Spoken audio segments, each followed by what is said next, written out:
Good morning, everyone. We are moving from module 8 into 9 in English 529. And that means that despite me not having your milestone 3s graded yet, your final project is due next week. And so you will have your feedback by midnight Sunday, because it's a requirement for me, on your milestone 3s. And so far, it's so exciting to see the changes you've made. Elisa, sorry, I haven't read yours yet, but I have a hint of where it's going, and I'm really excited. The things that you really need to be focused on as you're moving in there is the feedback you've received from your peers and from me, and trying to make it better and taking revision seriously. In your overall feedback boxes, I have some revision articles that I think are fantastic. One's kind of woo-woo, one's kind of mechanical, depending on what you prefer. Choose the style or look at both of them and use them to improve your writing. And if you're working really hard and being really experimental, typically that's just me getting excited that you're revising and trying really hard. Unless something major awful happens, like say you went from having a single point of view, just like the course directors want, or the course designers, and then suddenly you go to like 5 different points of view, then you would need some improvement in characters. But otherwise, as a whole, I'm more excited that you're trying out revision than I am that you're getting a perfect final short story, because that's what future terms are for. That's what like your thesis time is for. Right now, this is about getting better at making your stories better, not necessarily having the perfect story. That makes sense? Yep. Great. So today we have some fun stuff to read, and then a couple of good prompts.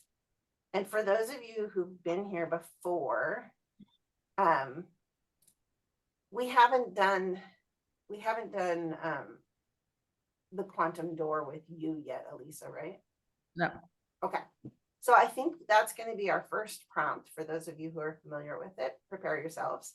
And then the second one, nobody in here has had, and I'm so excited about it.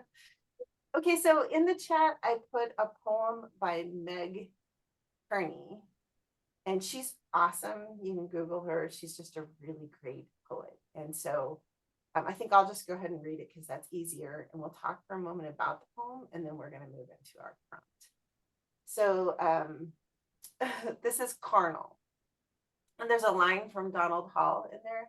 He is an incredible poet who was married to, and I knew I would forget her name as soon as I said it, but we read a poem of hers recently. Starts with a J. Shoot. And he was the one with health problems, and then she, unexpectedly died ahead of him. And there's just like this tragic love story that happens in their poetry because they were anticipating his end, and then he lost her. And so I recommend reading Donald Hall, Googling who this wife is, and reading her poetry too. She has the most beautiful poem that I will find and send you. His wife is Jane Kenyon. I looked it up for you. Thank you, Jane Kenyon. And Jane Kenyon has this beautiful poem about just an ordinary day. I can't remember the name of the poem, but there had been a health emergency, and it made the next day just so beautiful. And it was Donald's health emergency. And then, yeah. Okay. So has anyone watched Ricky Gervais' Afterlife? No. So it's a lot of British humor and a bit crude, but it is heartbreaking. It's how he moves on or doesn't move on with the grief when his wife just dies. And if anyone has a couple of boxes of tissues, and I think it's 3 or 4 seasons, then it's not long seasons, but oh my God, it's amazing. Okay, thank you for the recommendation. All right, so here is Meg Kearney's poem, Carnal. I suppose squirrels have desires too, like the one I saw today with the ass of a mouse jutting from its mouth. I was in the park, had followed the stare of a dog, marveled as the dog seemed to marvel that the squirrel didn't gag on the head shoved so far down that squirrel's throat. Nearly all that was visible was the gray mouse rump, its tail like a string too short to be saved. The dog and I couldn't keep from staring. The squirrel looked a bit stunned himself, like my ex, the big game hunter, looked when I told him I was now a vegetarian. We'd run into each other at a street fair in Poughkeepsie. The hot dog he was eating froze in his hand, pointed like a stubby finger, accusing me of everything I'd once thought I'd wanted and what I'd killed to get it.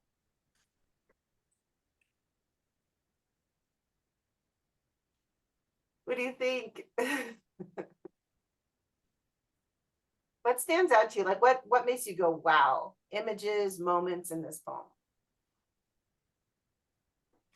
The squirrel's butt. It's amazing. The description's great. Yes, you can just picture that, right? Yeah. I like the comparison from the squirrel to the X, and then like bringing in that moment of like him pointing the finger, being like accusing. Yeah, I mean, the squirrel and the X are kind of doing the same thing, right? Mhm. And it's, oh, it's so great.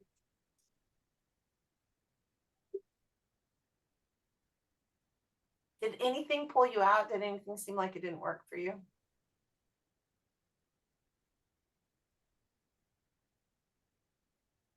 No, I loved it. I think like the moment I was trying to figure out where, and I'm looking at how it's spelled, and I would not have said it that way. And so I was trying to be like, where is that type of thing? Oh, Poughkeepsie? Yeah, I think I said it right. I was I kind did. of jumping in for it. It's too many vowels. Yes, yes. I think it's in Massachusetts. Meg Kearney's from Okay. Massachusetts, so I think it is. It's in that state where nothing sounds like what it, like Gloucester. You know, yeah. Like Washington. Well, Washington, it's because it's a lot of First Nation people names, but Massachusetts has no excuse except an accent. So, and a lot of British names, they don't want to sound like the British counts. British is just, Poughkeepsie is in upstate New York. Oh, thank you. I knew it was something. So did you all notice that gray was spelled with an E? No. That's because you're British. Just to point out that typically gray with an E belongs to Brits or Canadians. And so interesting that Meg Kearney made that choice. I know she's American. So you have, there's a choice in that, and it would be interesting to know more about what it is. Right?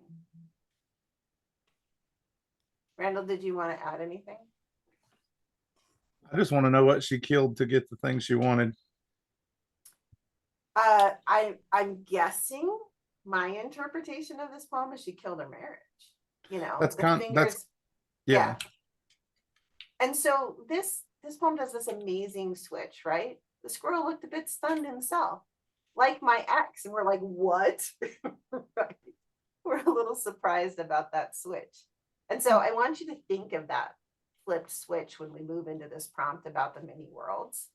And I've talked to you all except for Elisa about quantum mechanics, but in my very briefest way of saying it, and I think if I do this, I can, I think these links are going to show up now. Let's see if they do, because they've changed the way. Nope. All right. I did see something about the grays with an A and the E, and that they're trying to standardize it, like affect an effect with an A and the E. The one will be like the color, and one will be the emotion or the feeling. So affect and effect can't be standardized because they have absolutely Right. No, but I'm saying lots of people get them confused. But right. Saying that yeah, gray, I mean, gray who's they? is, Who's they trying to standardize them? Because if you go to Merriam, it's still right. And Merriam, or I mean, the Oxford English Dictionary is the academic source. Merriam is a really solid source for American writing. Okay. So if you're trying to be an American, spelling things like Americans spell them. 32 years and I still sometimes screw up. Try out Merriam. And honestly, Elisa, you have a pass because you're British to start with. You get to spell it with an E whenever you want. Can I start adding U's into all of my words in my essays? I mean, yes, but it'll make me longer because of your background. I think, you know, you're in an American program, so see how far that gets you. I Okay, so need that extra quantum space. quantum mechanics, briefly, is the idea that there's an infinite number of parallel universes that we're all in. And you and I are together in this one right now, but you know, in the next one over, in the tiny slice of quantum mechanics, it turns out that I'm a long haul truck driver, and I bring my cat Fred with me everywhere I go. Or in the next one to my left, I live under a bridge in India, and I keep a cow with me for safety so I won't be killed. I don't know. Anything. It's infinite possibilities, right? You could be a world-class cellist. You could have disabilities. You could be a athlete that if you're not now, which and here's some of my favorite books that address this, and you all have mostly seen this list, mostly for Elisa. So Kate Atkinson's Life After Life, Erin Kate Ryan's Quantum Girl Theory, and Matt Haig's The Midnight Library are all novels that I just love that have this in it. The latest one that I read that I can't remember right now is a science fiction that comes very close to that. Yeah, I can't remember. I'll put it in the chat while you're writing. Okay, so what I want you to do now is think of the twist in this poem that we just read, and think of a door appearing in front of you, or make it Narnia's door in the back of a wardrobe, or however you have to do it to make this happen. Take your character and walk them through the door, and they've entered a different quantum world. They have walked through a door, and suddenly they are part of this other life. But they're conscious of the life they left. That's what's kind of fun. And so what happens when they walk through the door? You know, like write who they discover they are when they walk through the door. And I'm going to type this in because I went way off script. So walk your character through a door to a new quantum universe. Who are they? Oh, are they different? Do they like their new life? And go on from there. Whatever questions that would expand from here, you know, like, do they want to stay? Do they wish this had been their life all along?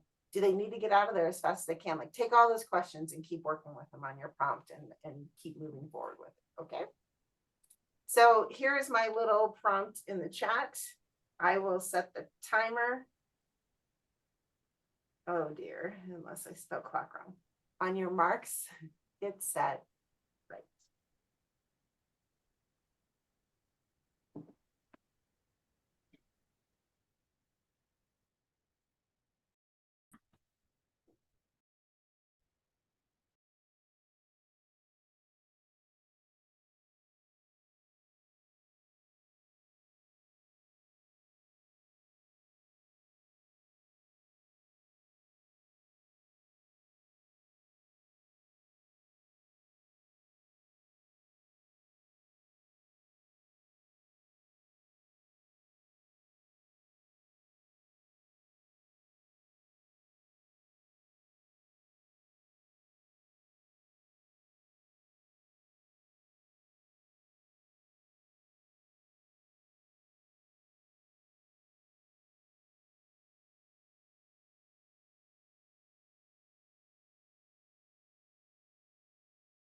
We have just over a minute left.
Hey, everybody, head back in. I've muted everybody just so there wouldn't be sound. So if you have something to say, you have to unmute yourself. And this is not trying to be a sell. I just want to let you know it's there. No problem if you're not interested. But if you like this format and you want to do it with my creative co-partner, Kearney, on April 4th, she's running our next Mix and Meet. It's very similar to this. I just, because I have access to our documents, it's really going to be a good one. So I've seen the poems and the pieces that she's picked. And so she, you know, we read, we write, it's exactly like this, but it costs money. And then there's like, oh, this bonus stuff at the end. So you get a PDF when you come. And oh, no, that's Kaleidoscope.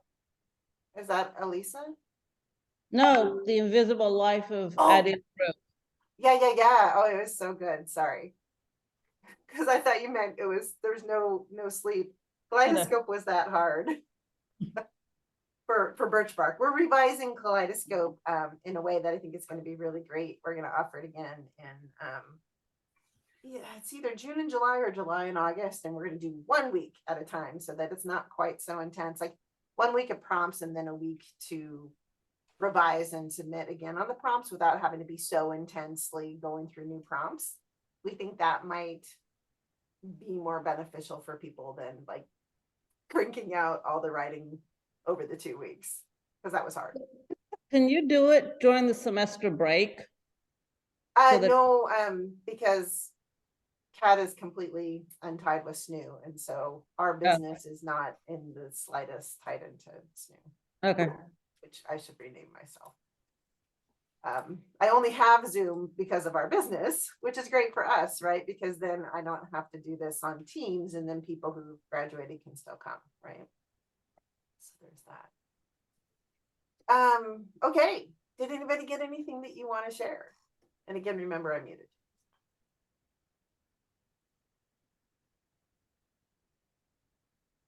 I can go first. Thanks, Suzanne.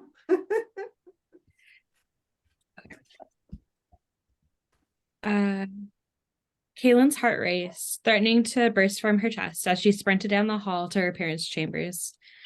Her throat was raw, her screaming and yelling for anyone to follow her. She wouldn't be late to save her parents this time. Just as she remembered, the door was slightly ajar, but she should have made it. The man in the mask was there, sword poised over her mother's sleeping form. Uncle Thorpe, Kaylin burst a light with color illuminating the room. He didn't know this version of her, the one who knew she could wield magic like himself. The ball of light collided with him, his startled form hitting the wall. Her parents weren't light sleepers. Their confused faces went slack. The assassins, their chambers, their daughter using cursed magic.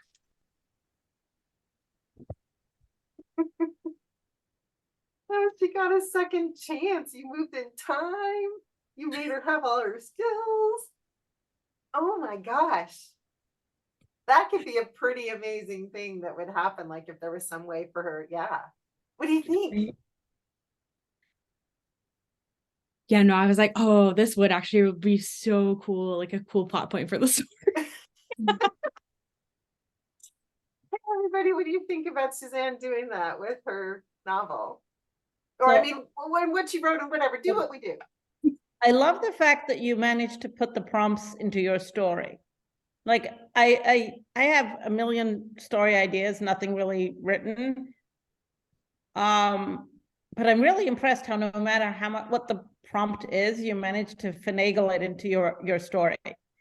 And I really like happy. I'm in a place in my life that I need happy. So it was really nice that you managed to take this moment and make it happy. I want to hop in with what you said, Elisa, just to say, this I think is the magic of good revision too. When you take a prompt that seems to have nothing to do with a project that you're focused on, and you're like, okay, I'll write something that goes with my story. And for Suzanne, it's like, oh, hey, maybe I have something here. And that's being open to the possibilities that your story could go in a direction you never imagined. And that's that kind of flexibility, Suzanne, is going to serve you well in your revision process until you get to the point where you have to be like, no, this is it. No more dramatic changes. Sarah Randall, do you have anything to add? I also think that it's a good exercise in general whenever you're looking at your story for revision to do something similar to this, because there are so many variables to any given scene based on the skill set that your character has before and after. I know I've written things before where I wanted a scene to go one way, but my character did not have either the knowledge or the character build to be capable yet. So it's kind of cool to see, well, what if I change the order of things and give them some skills and see what happens as a result. So Yeah, the way you described that, Randall, makes me think of the Prisoner of Azkaban with the Harry Potter series, and how Hermione had the time turner, and when Harry's looking across the lake at what's happening with the Patronus, the same thing, right? At one time he has a skill set, in case anybody hasn't read it, I'm not going to say anymore. Hard to imagine, but there are people out there who haven't read it yet. Sarah, do you want to add anything? Yeah, I was gonna say, I really like the imagery on him being thrown against the wall by the ball. And like at first I'm inclined to say like that would be a really cool dream. But my understanding is you have to be really careful introducing dreams. So then my mind goes to probably not necessarily something that you're interested in, but like the choose your own adventure books from way back. I don't know if they even still do those, but you have like completely different paths, and that would be kind of cool. But I don't know if people do that anymore. I think they do. Yeah. What I love about that is those are quantum worlds, right? Mhm. Like the world fractures into the possible endings. Yeah. Sarah, you picked my favorite image, which is what I was going to close with, was that colored ball throwing him against the wall. I could just picture that. And that was a great visual. And then when you would go back in and revise, what would I say that people should have more of during revisions? Sensory detail. I know it's awful of me, but yes, just when you get a chance, like there'll be the feeling when she uses the magic, and maybe the dread when she sees her parents' faces because it's cursed, right? Yeah, I want to know if the ball is cold, hot, hard, soft. Does she feel it? Is it energy? How does the sensation work for her when she does that magic? I agree, Sarah. That'd be great to know. Okay, well, that was a great start. Mhm. Who wants to go next? Okay, I'll go. Elisa. Okay. Rachel left her house, opening the door to the garage. Instead of her driveway was a lush meadow full of calm. She inched the car back out and immediately pulled back in. The drab gray of her garage a reality, the calm a dream. She inched the car back out, letting the car fully immerse in the green. Her heart slowed, her head cleared. Unbeknownst to her, she smiled for the first time in months. The front tire was almost off the cement floor. Just the tip-top bottom of the wheel still attached to the heartache and the sad. When the door opened from across the garage, her daughter looked in. Mom? Rachel's foot hovered on the pedal, inching back and forth. She breathed in the calm, the happy, and slammed her foot down hard on the pedal. Looking up, she said, "Yes, darling, what do you need?" Oh, interesting. What is the, are you saying calm, like CALM? Mhm. So It's like she, when she backs out of the garage door, she's calm and happy. But if Okay. she stays in the garage, she's sad. Am I correct that the daughter is looking out the door into the garage? Yeah, And yet she slams the gas to keep going backwards. and then she gets to like the end and has to make the choice between backing all the way out and coming back in. Yeah, and under the way you read it, I got the impression she kept backing out. Okay, So she didn't, right, though? Because no, she came back in. yeah, my thought was the intent. She would just have to change gears. That's all you'd have to add. Okay, with all of us knowing that the intent is that the person slams the gas to go back in the garage, tell us what you're thinking. I actually wanted to point out that I kind of enjoyed the ambiguity of that I get to make the choice as the reader of which way was she going. Was she trying to go backwards or was she returning? I also liked that, to me it felt kind of like a dreamlike state. Like she was, I really liked the way it started with the juxtaposition of like the cold gray garage and then the green field, and like that line when she said, when you said that she smiled, like you could feel this sense of peace releasing inside her. So I was kind of left to wonder, it's like, is any of this really happening? Is it going on in her head? Is she trying to figure out? I don't know. To me, I really like ambiguous fiction like that, and I love the way you put that together. I thought that was great. Thank you. Nice. Yep. it has me curious about a lot of things, like, where is she going or not going? Why is she going or not going? Why is going out of the garage calm and in the garage not? So I'm interested in seeing like what develops from what you wrote. That's kind of cool. Okay. Thank you. I really like how you tied like the car to emotions, like the wheel attached to the heartache and the sad. I was like, ooh. So I really like especially that line, but yeah, the ambiguity was really good because it was like, ooh, what is she doing? But just like how Sarah was saying, all these why questions, I'm pretty sure it was in this class that we're mixing classes up, but you like learn the importance of like, why do we stick with the story? And that's like wanting to know more about the character and then how the character's driving the plot. So it was just really good, really good. Okay, I'll work on it. Thank you. And I can't argue with Randall. There's a lot to be said for ambiguity, and I always guide people away from it in the class, but there's a ton to be said for it as a technique. And I thought that was some of the most poetic of your writing so far, especially with what Suzanne said about the wheel being attached to the heartache, right? And the idea that I never imagined the quantum door being a garage door, and that just thrilled me because it was a different kind of door. And it could be so many things, even if she was, say, meditating, you know, I mean, it wouldn't have to be a literal garage door. It could be just, you know, her saying, okay, you know, I'm gonna leave this, and then she's called back by her family's needs, which is tough, especially, you know, I mean, there's so much implied with the emotions that you put in there. It's kind of exciting. I would definitely keep working on that. And even so, if you embrace what Randall's saying, possibly go even more ambiguous, right? You know, like maybe the daughter doesn't even say anything, maybe she just shows her face, or maybe there's no dialogue. I mean, there's ways that you can show us what happens, or maybe end with it, her foot hovering over the gas, right? I mean, all kinds of possibilities. But I think, I mean, Or that's just some her of the foot going more down on the foot going down on the gas, but not saying which direction. Yeah, yeah. Or she's hovering over the brake and the gas. I mean, Yeah. either way. I mean, you have all kinds of possibilities there for your ambiguity. But again, I think this is some of the more complex writing you've offered in a 6-minute go. This is what's supposed to happen. So I'm very excited by it. It's really nice. Thank you. Okay, who wants to follow that? Sarah or Randall? I can. Okay, thanks, Sarah.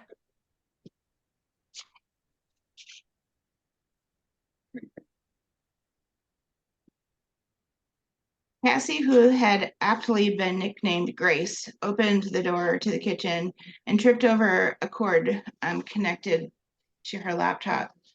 Down on her hands and knees, she looked around to see if anyone had witnessed her clumsiness. No one had, but when she looked down at her scraped hands, she gasped at the orange striped hair covering her cat-like paws. In the distance, a rabbit bit into a blade of grass, and Cassie could hear the rabbit's teeth breaking the fibers of the blade. Cassie began to examine the rest of her body and found that she looked exactly like her cat, Lady Leah. Feeling an insatiable hunger, she went to seek out the prey rabbit when she felt herself being grabbed by large hands and lifted up face level with a person she barely knew, her mother.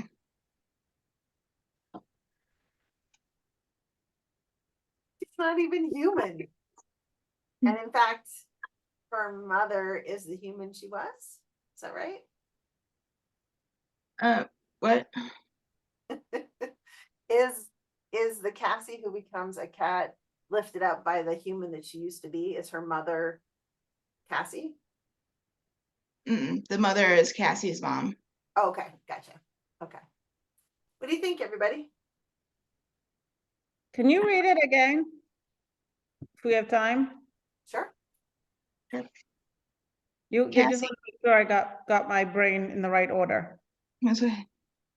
Cassie, who had aptly been nicknamed Grace, opened the door to the kitchen and tripped over a cord that was connected to her laptop.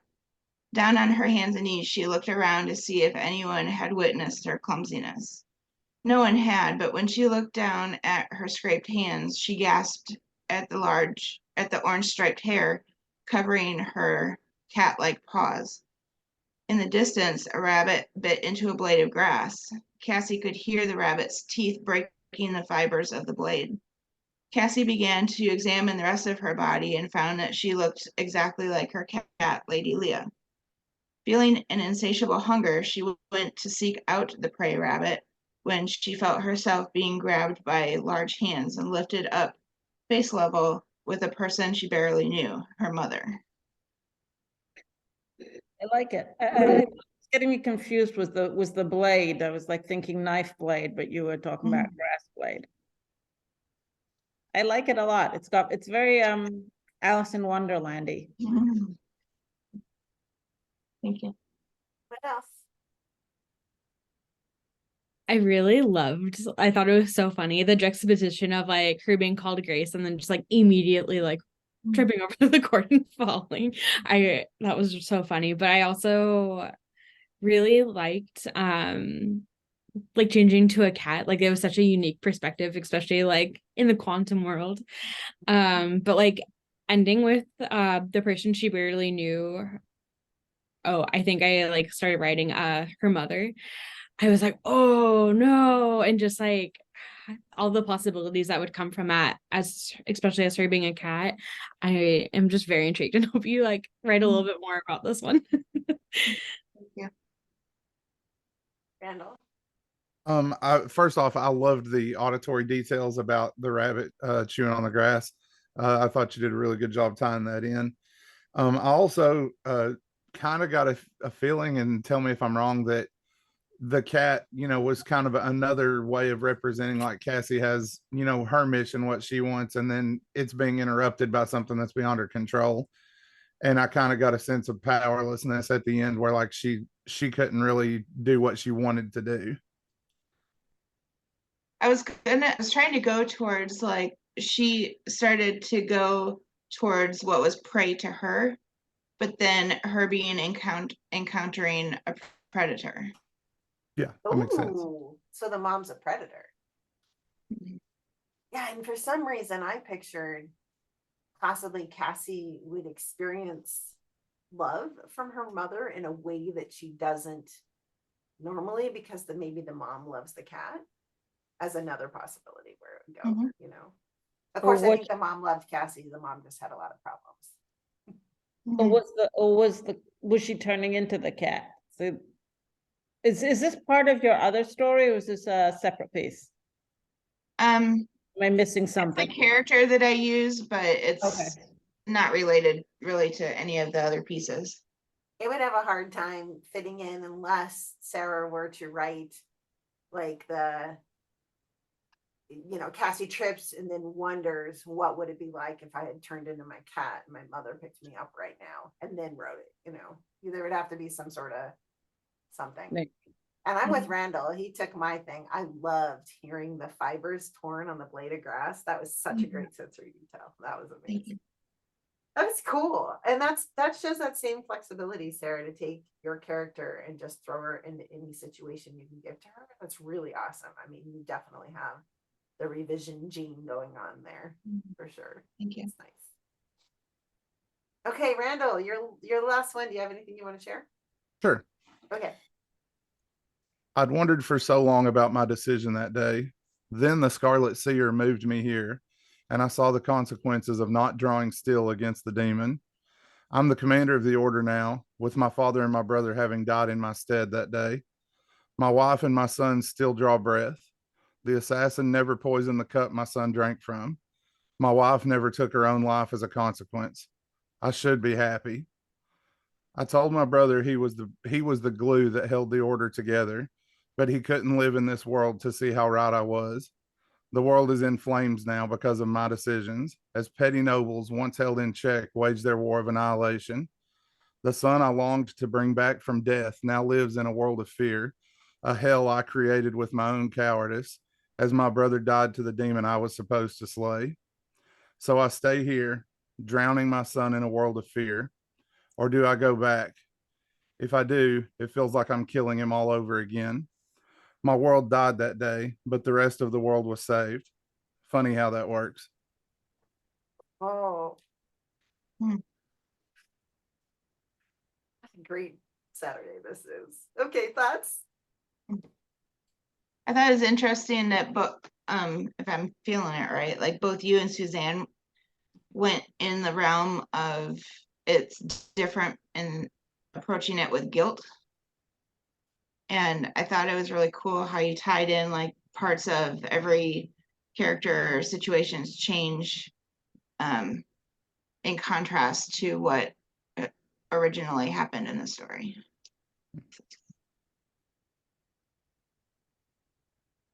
I thought it was very Roman, I think is the word, like just worrying about the soldiers coming back and forth and the right way versus the wrong way. Sort of reminded me of all of that. I can't remember, what was it called? Sand and Bone, Sand and Blood, something about gladiators. And the like Sarah said, the levels of guilt and having to choose between, bad and badder. Do you go back? In one he dies, in the other one he's dying, in one he's saving the people, and the other one it was first of all, your writing to me sounds very, very poetic, like the cadence of your speech and the choices of your words. I always feel like this could be like a Chaucer poem as opposed to like a novel, and just coming backwards and forwards with how you're trying to decide which reality to go to and which choice to make was impressive. I really liked it. I felt such heartbreak because of your characters. Like, yeah, I did this one thing. I saved like my wife, my child, but at what cost? Especially like some of the imagery used, like the world is in flames that I created and like drowning my son in fear. There was another one that I didn't get right down because I was too slow, but like towards the end, and especially just like your character questioning, like, do I go back and do what I need to do back in the real world, even though I know it's going to cost me like basically like his own happiness for the sake of the world slash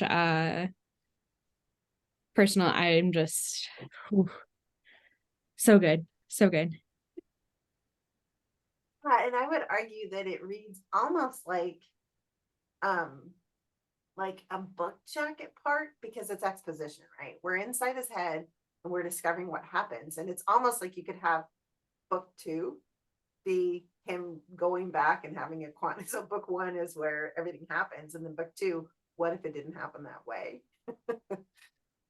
But you had the chance to go back because I think that what you addressed so beautifully was in these really tough moments where somebody has to make a huge sacrifice, that we all like to believe that our sacrifice had meaning. And in this character's case, it absolutely does. And yet his family's alive.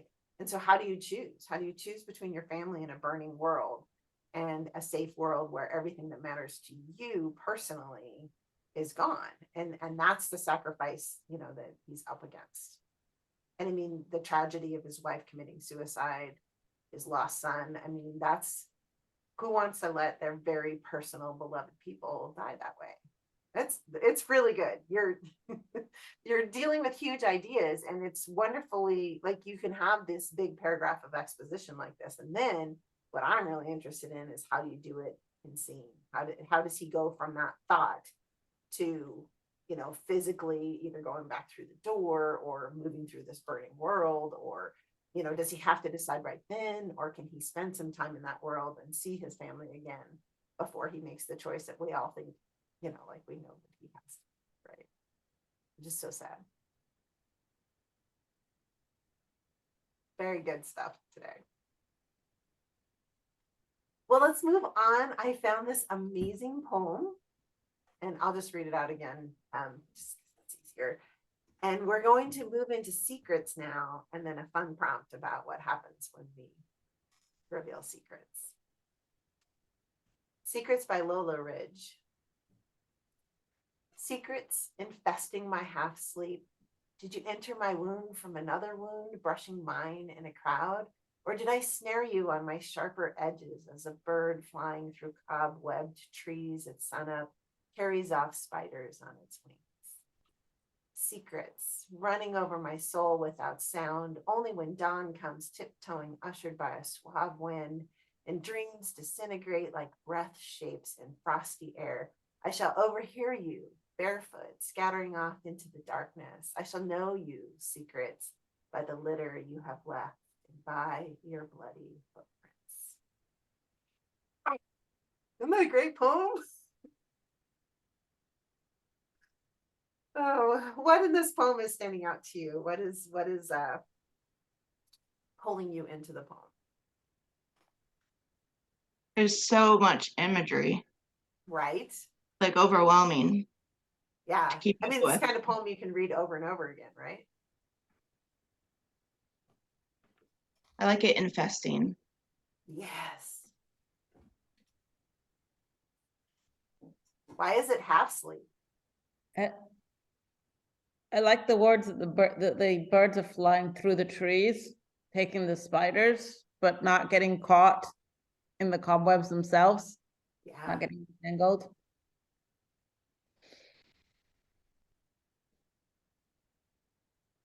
And birds are in flight, right? Which is kind of like dreams, or I mean, there's all these possibilities, right?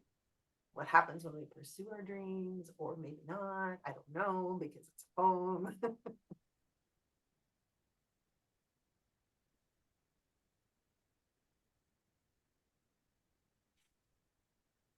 Suave wind is weird to me. Suave. Yeah, that word. I mean, Mhm. when I was reading it, thinking that I would read it out loud to y'all, I was like, because we used to joke about in our squadron at the Air Force Academy, we had Rico Suave.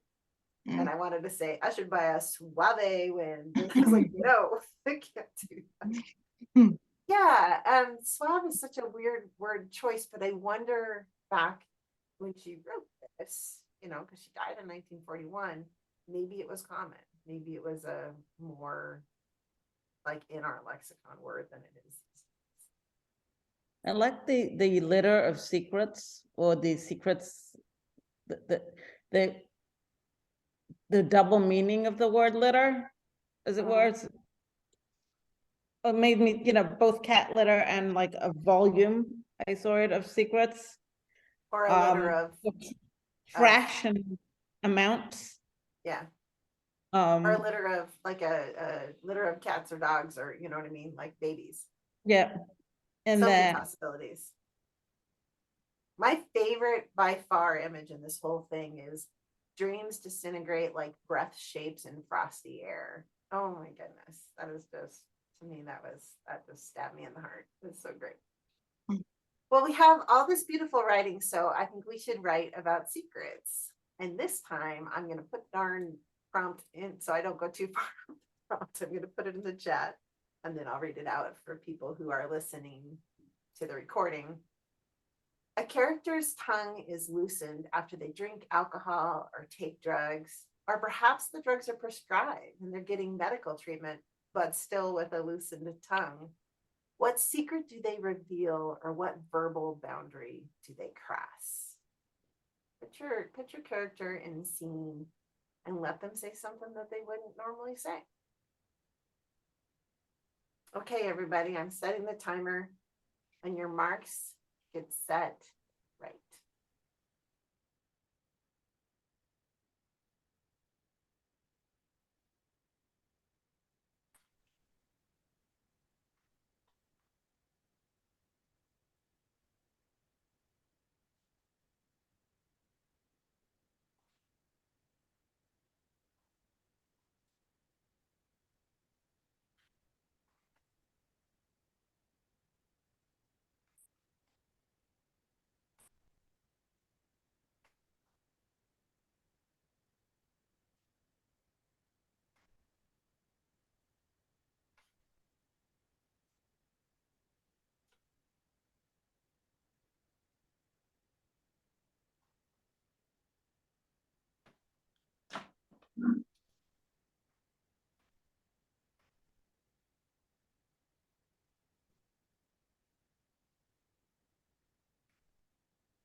have about a minute left.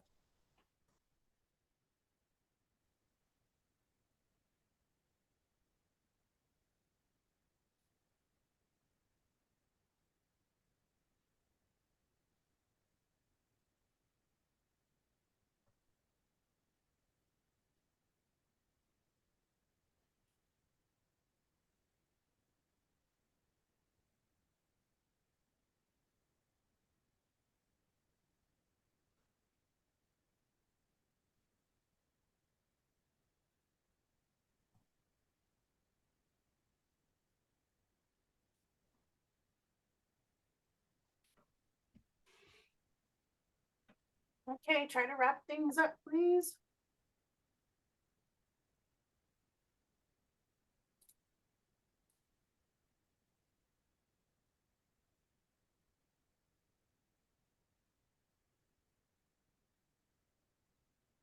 How did it go?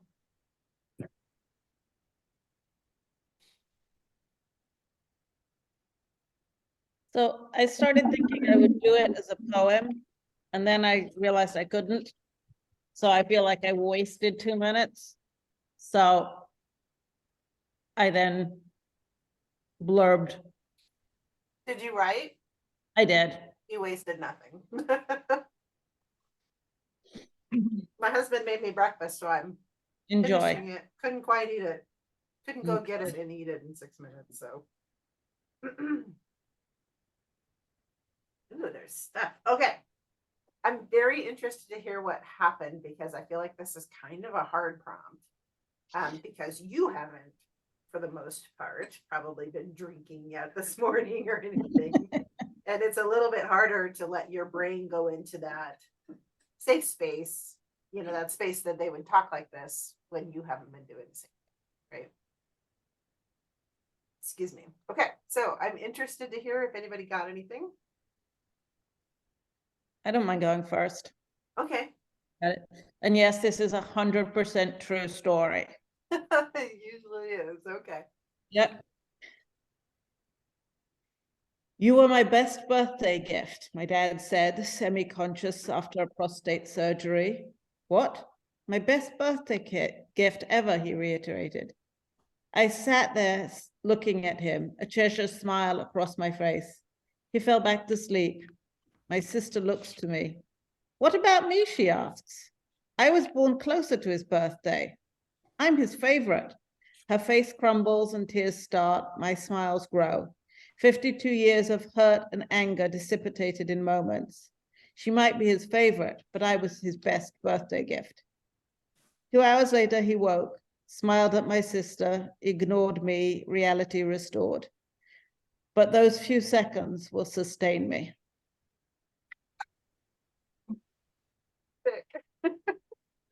He was so freaking pissed.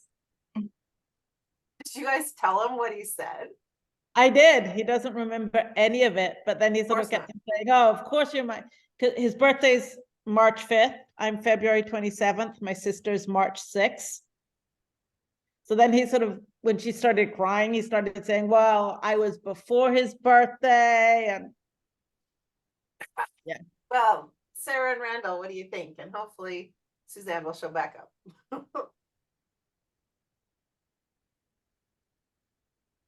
It reminded me, although I might just be crazy, but I think maybe one of the first times that you came, Alyssa, there was a theme along that line of like sibling rivalry and such. So I kind of loosely connected the two. I think that you did really well at portraying what it feels like to not be the right one, however that is defined. And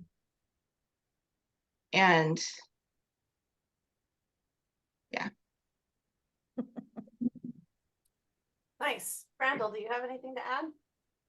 I agree. I love the idea of, you know, it's never funny when you're in the situation, but every time you hear about like the black sheep stories, it's so relatable because most families have situations like that. And the addition of the drugs just makes it more comical because You know, he doesn't know what he's saying, but you know he's never going to live that down. Suzanne, thank you for coming back. Do you have ideas for Elisa? It cut out right as she started. So, Okay. but now that I hear like that part now, I'm really interested in what it was written. Basically, when my father was coming out of surgery, totally blotto, in front of my sister, he told them I'm one of 5. He said that I was his best birthday gift. Because our birthdays are all like within 2 weeks, all 4 of us. And my sister, my younger sister, just lost it. And she's his favorite. But it was just like it. And yeah.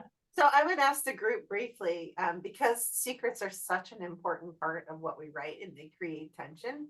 What is it about, in Elisa's case, a father coming out of surgery and saying that? What is it about the influence of anesthesia or drugs or alcohol? What is it that makes what he said have that much more weight because he was coming out of anesthesia?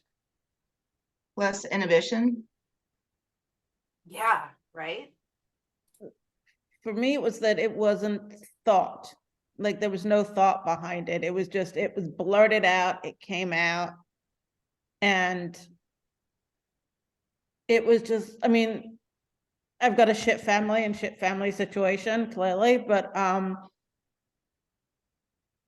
like he's never said anything nice to us, and to any of us except for the baby. So him saying this when he had no control, it was like, it made me feel like all these years of there's 10 years between the 2 younger sisters. So I felt like my sister used to say she's a single child with 4 older siblings. She was like 7 when I left home, like really little. And it was almost like all these years he's been playing up to the stereotype of, I've got to, you know, Abigail's my cuddle bomb because she's my youngest and all this stuff, where it's like secretly he actually did like me. Yeah, and so like what Sarah said, when you take away the inhibitions, and that's what this prompt is about, right?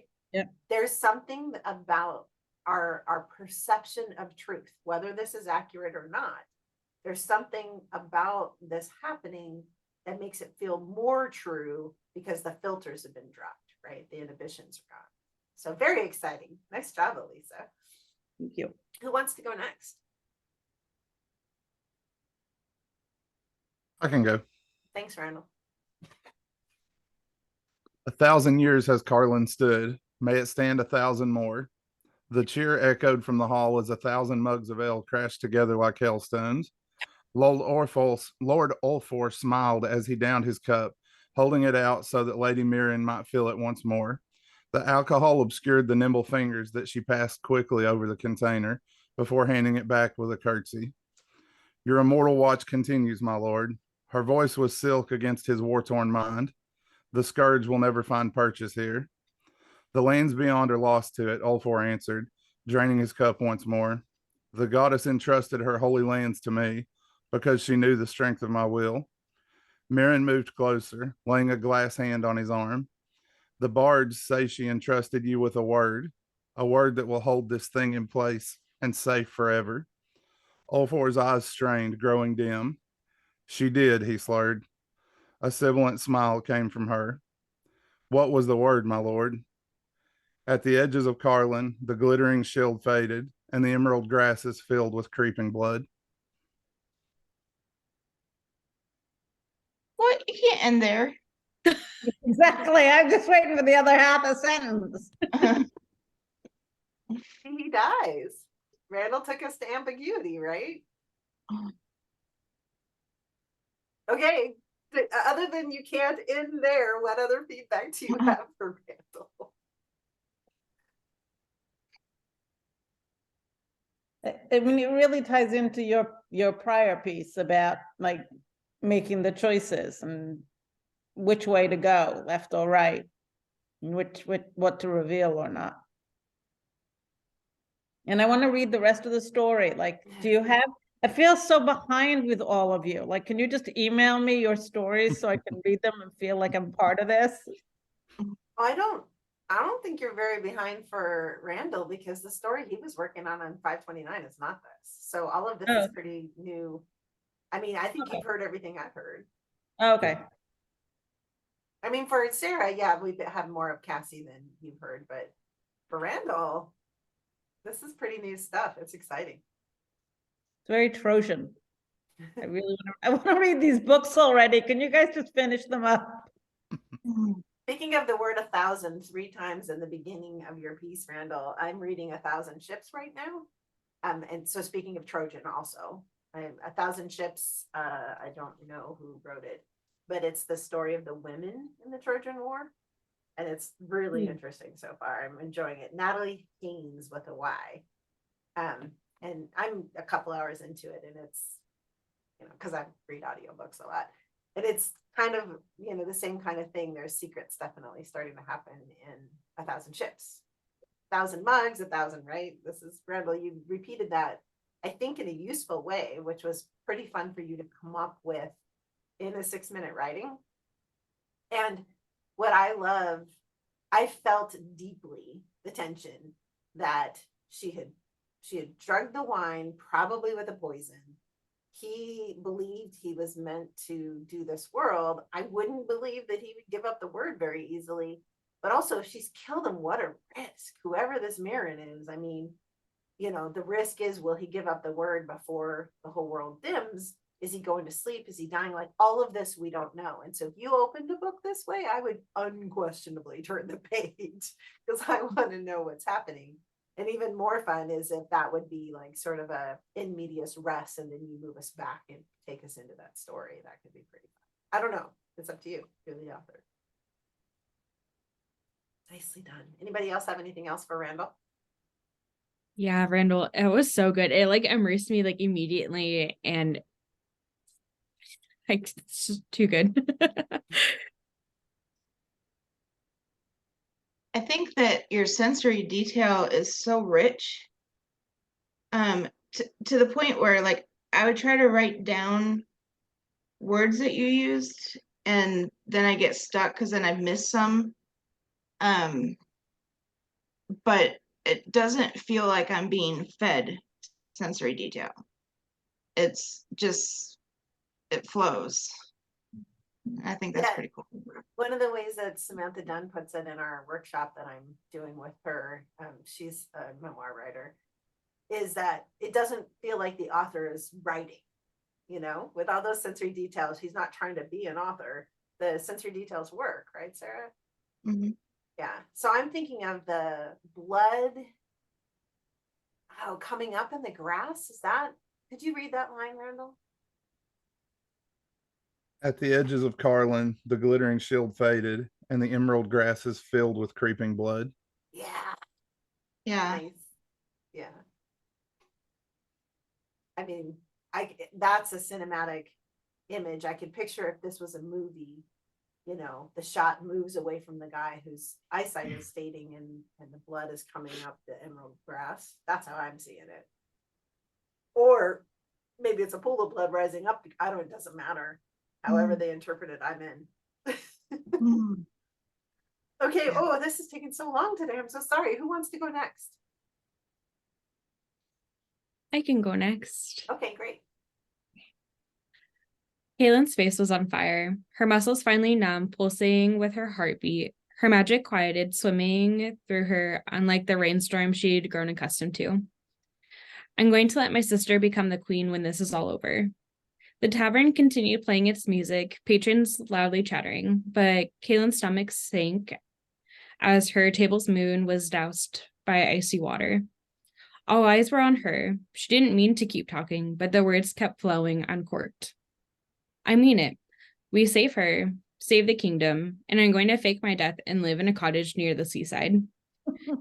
Drinks may not have made her companion's face as red as hers, but Athena Owen's face erupted with color. How dare you, Kaylin? Oh, that's everybody. Can you read the line about the table? Something happened to the table. The moon on the table, yeah. Yeah, absolutely. The tavern continued playing its music, patrons loudly chattering, but Kaylin's stomach sank as her table's mood was doused by icy water. Mood. That's nice. And of course, for alcohol, what does icy water do for us usually? I mean, like, wives' tale. Sober. Yeah. What is it? Sobers you up, Uh, theoretically. Yeah. I mean, people believe you can dunk somebody's head in a bucket of cold water Okay. and they will sober up. But, Mm. they don't. Because I just heard of a new thing, because when we were in Hawaii and I had to get carded to buy acetone for nail polish, and someone said it's because you make ice out of it, was what the cashier said to me. And I'm like, what the hell are you talking about? And she's like, oh, you use it to make meth. And I'm like, but she had used the word ice. So when you started saying icy water, I'm like, are they all getting drunk as well as high? I loved it. Thank you. I loved it. And I loved that it sort of goes back to the previous piece about opening the other door, about, I'm going to walk away from everything. I really liked it. What other details, helped make it stand out like that? Anything else that you guys want to add? I liked the parallel that you made between flowing words and flowing alcohol, since the alcohol's flowing, the words are flowing. And also, I can't remember the exact line. I was trying to write it down as we were going, but you were talking about the feeling inside her, like she felt a quiet where she normally felt a rainstorm, I think is what you said. I like that detail too. Very nice, yeah. And I would add the red faces. I love that there's multiple meanings. Hers is red from drinking. Theirs turned red from anger because they're doing this for her because they want her to be the queen. And she's like, I want out. And they're like, then why are we risking our very lives to do all this? Which I think is fantastic. Anything else for Suzanne? I think that leaves us with Sarah. Do you want to read what you got, Sarah? Sure.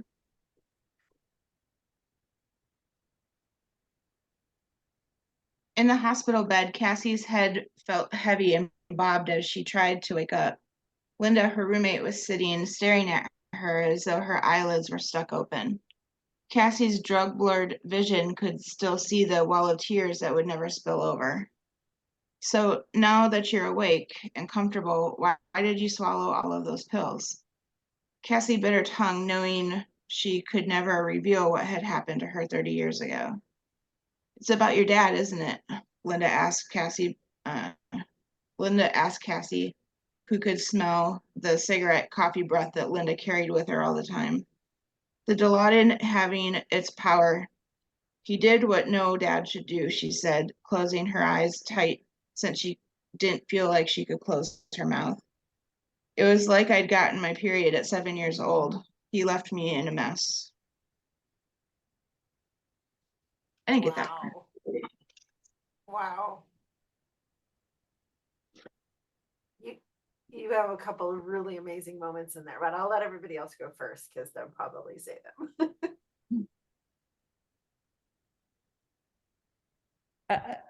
I love the mess of this, because it's like the mess of so many bits, the mess of a period, the mess of the relationship, the mess of trying to commit suicide, the mess of the physical mess of everything had double nuances, the physical mess of suicide versus the emotional mess that causes it, and the physical mess of period, and the emotional mess of getting it so young, and the emotional mess of her father's react. It was really good. I like the way you double nuanced everything.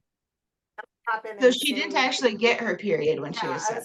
I was just gonna say, Elisa, your brain is trying to protect you right now because 7-year-olds don't get periods. But if 7-year-olds are bleeding as if they have a period, something really awful has happened to them. And that has been really subtly told to us, right? I mean, like beautifully subtly told to us because Cassie doesn't say, what happened. Cassie describes the effects of what happened. And I mean, I almost have goosebumps on the effect that has on the reader. Because, Sorry. well, I do have goosebumps. More people, more. What else amazing is happening in here? I think the combination of adding the drug-addled state and the fact that she's still fighting the being allowing it to come out and be revealed shows how powerful of an effect it's had on her as a character. And then it's already been said, but to reiterate, like the subtle way that you say what happened without ever saying what happened. I think this is the most powerful thing I've ever heard you read. I really enjoyed this. You did a really good job on it. Thank you. I agree. Yeah, you pack this with such emotion, and like especially like with how short of a time like we had to write it. It was so good, and especially like going through like having someone like question me like this is what happened, but then you being able to like go around and such to make it like, I don't know how to word this, but you made it like ambiguous, but to the point where it's like, oh no. And it was such a gut punch to like realize like what happened. It was just very powerful piece, very powerful piece. And things that really supported it. And this kind of sophistication is what makes these short pieces work, is when we know we're in good hands. And so when Sarah wrote that Linda carried around with her this like coffee and cigarette smell, that's different than saying her breath smell. She carries it, right? And so she's doing that. And then, man, that amazing thing at the end where she squeezes her eyes tight shut because she didn't seem to be able to shut her mouth.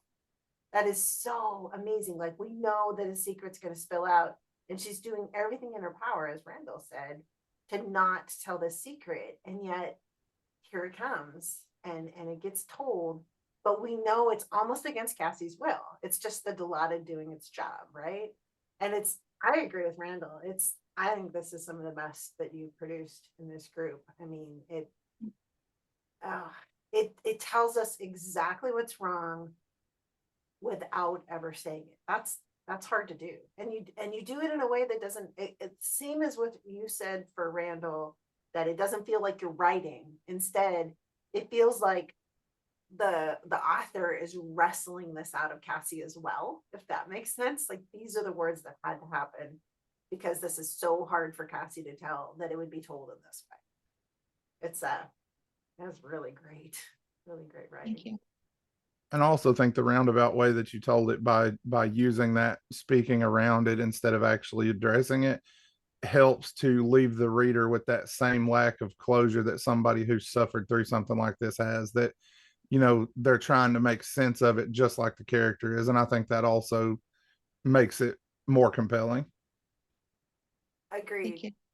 And Elisa's response to it, like, oh my goodness, getting a period this young, that is actually what you want to have happen at first. You really want to have them go, oh wow, because so many minds don't want this to be possible, that they're going to skim over what's actually happening, but they'll have to go back, right? If Elisa was reading physical words, she would have gone right back and gone, oh yeah, instead of listening. Wow, y'all, this Saturday, score. This is why we do it, right? Oh, just really amazing work. I'm so excited you're here. I was out there doing some math also while I was having my breakfast, and I think the next time we're getting together is going to be something like April 22nd. What? Yeah, I mean, because I was trying to figure out when 10 is done and the end of module 1 for the next class. So like, we got to go through module 9, go through module 10, grading week, module 1. It's just a long time. But That's depressing. if I can fit in my schedule, if you guys want to propose a Saturday, I'll do my best to just give one to the regulars if you're interested in having it. Because that's like You're doing a 529 next term, right? And then the 532. I have a 529 and the 532 both, which is gonna kill me, but it'll make me stronger. So I'm really excited about it, but also just like, oh, this is gonna be hard because it's a lot of work to do a course for the first time. So, but you also get some of, I think like the third iteration of the course is the best time to get me in one because I've refined it.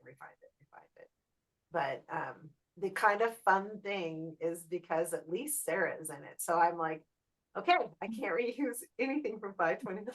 She's seen it all.